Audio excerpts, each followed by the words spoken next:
The Iran war is now in its fourth week. And investors, financiers, and markets across the world are going insane, calibrating and recalibrating its impact on trade, currencies, and economies. Goldman Sachs has already revised its India forecasts twice in 1 week. The numbers keep moving and not in India's favor. What makes this shock different from every oil crisis India has weathered before is that the Middle East, usually a partial buffer, is this time the epicenter. In fact, Goldman Sachs ranks India amongst the most vulnerable economies in Asia to energy shortages. Not just price pressure, but actual supply constraints. The question is how much of the pain can be absorbed by the government before it reaches you. Listen on as I talk to Santanu Sengupta, Managing Director and Chief India Economist at Goldman Sachs, to make sense of the latest phase of the chaos. It's Thursday, the 26th of March. I'm Anirban Chowdhury, and this is the Morning Brief.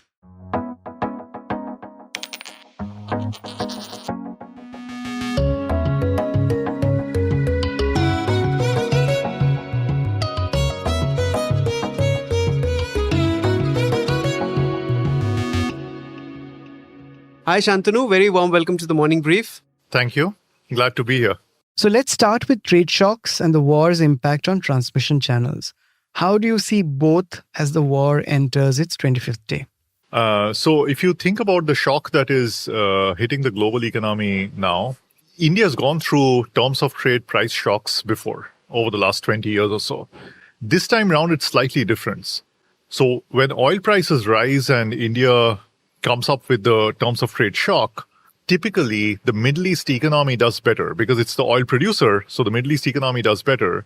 We are very much interlinked with the Middle East economy now versus about 10 or 15 years back. About 13% of our exports go there.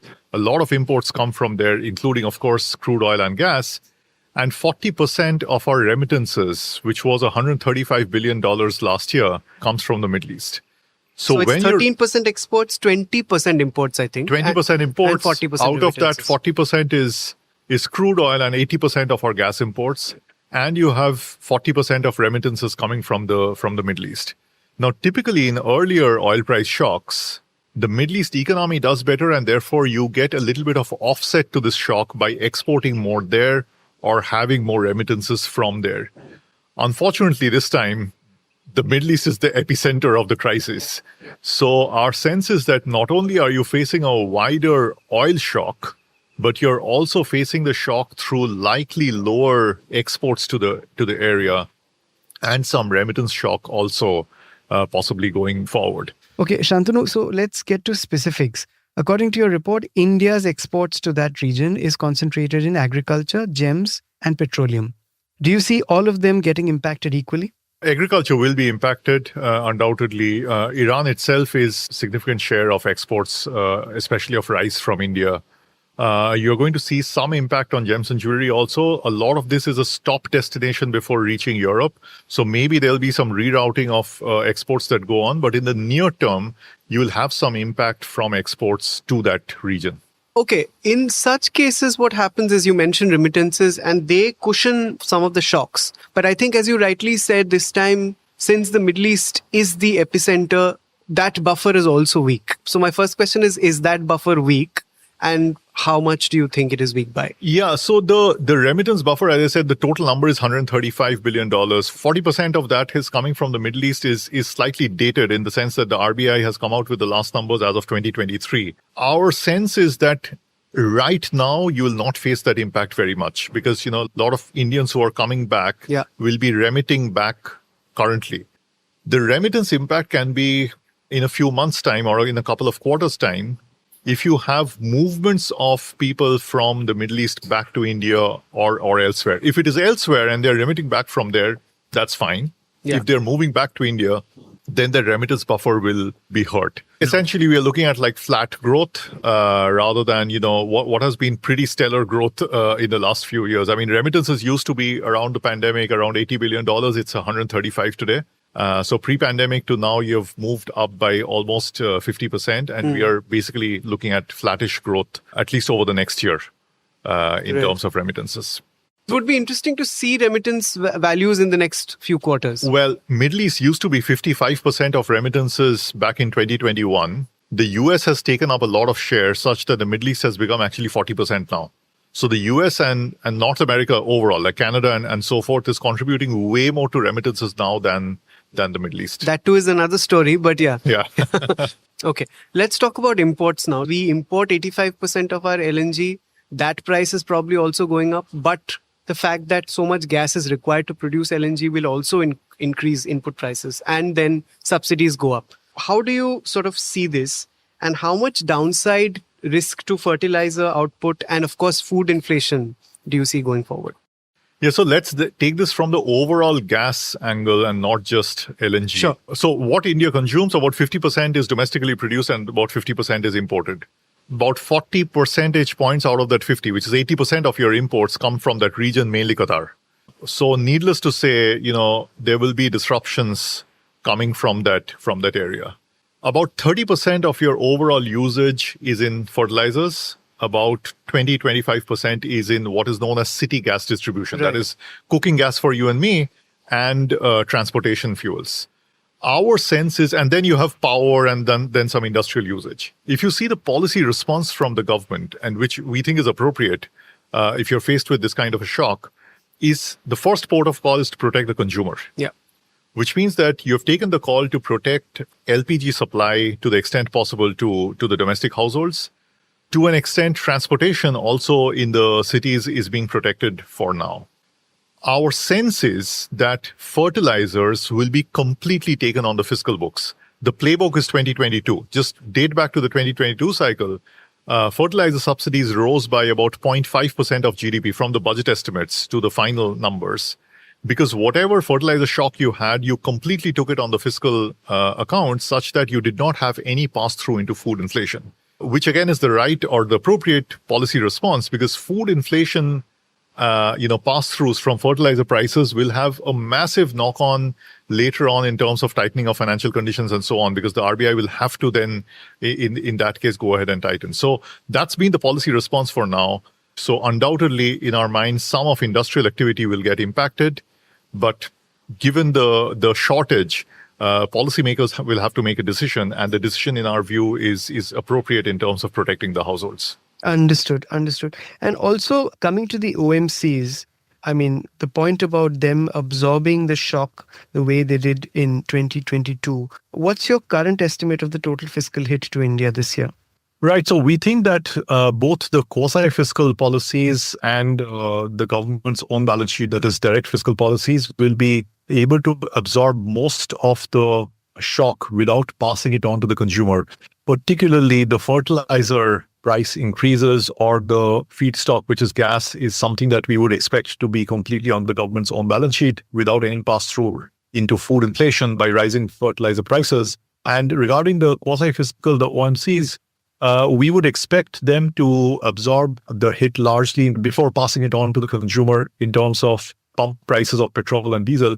Eventually, there might be a little bit of pass-through that is required, but not a whole lot that we have baked into our assumptions. So then give me your latest estimated impact as of today on the macros: crude prices, India GDP, inflation, and current account deficit. So our commodities team revised their Brent crude oil forecast higher. It's averaging $85 a barrel now on the updated assumption of a 6-week closure or low pass from the Strait of Hormuz. This was, to be clear, 21 days earlier. They are assuming about a 5% flow during this period and a gradual 1-month reopening. The oil price forecast from the team is at 110 between March and April, gliding lower towards 80 by the end of the year. We have baked in a premium over that because India faces the Middle Eastern crude more, that is the Dubai oil more. And we have baked in a $10 per barrel on average premium through the year. Of course, higher now and declining premiums later on in the year. So with those assumptions, we have recently revised our calendar 26 growth forecast lower to 5.9% year over year, raised the headline inflation forecast to 4.6% year over year on average, peaking at around 6% by Q4. And we also forecast a wide current account deficit now at 2% of GDP. And of course, what about currency? Your earlier forecast was 95 rupees to the dollar over 6 to 12 months. Do you still stand by that number? We haven't changed our dollar rupee forecast. I'll just say that there is upside risk to the USD INR forecast of 95, given what I described as a 2% current account deficit scenario, and very likely a second consecutive year of balance of payments deficit. The pressure on the INR will likely remain. Coming to RBI's role, and you've revised your inflation estimates as well. You had earlier said its role would largely be in terms of currency management. Are you now sort of counting in or penciling in actual rate hikes also from the central bank? Yes, with our inflation forecast now averaging 4.6 for the calendar year, and the end point, that is Q4 calendar 26 peaking at around 6%, we are baking in 2 rate hikes from the RBI. One in Q2, one in Q3, to take the repo rate to 5.75% by the end of Q3. Look, this only assumes a partial pass-through of higher oil prices to consumers, but remember the higher manufacturing input costs we believe will be feeding into core goods inflation with the lag, which is why our Q4 calendar number is peaking towards 5.5 to 6%. Okay, got it. The dependence on Russian oil is growing again. According to your report, I think the imports are up by 50%. We know what's happening with India, Russia, the US dynamic. How do you see this going forward? I mean, is this a structural reset that you see, or how long can this really continue? So look, for the overall oil demand, I think you saw Russian imports peaking at around 35% odd for our overall import of crude oil, call it middle of last year or third quarter of last year. From there, it started gliding down.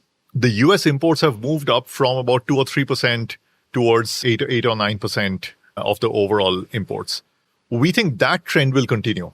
Eventually, in this kind of a market, everybody will be looking for barrels because there's a shortage in general from the Middle East. I don't think this is a situation where people are really structurally thinking about, moving to X barrel versus Y, but they'll just try to optimize in this kind of an environment when there is a general shortage of barrels around the world. Santanu, thank you so much for joining us. Thank you very much.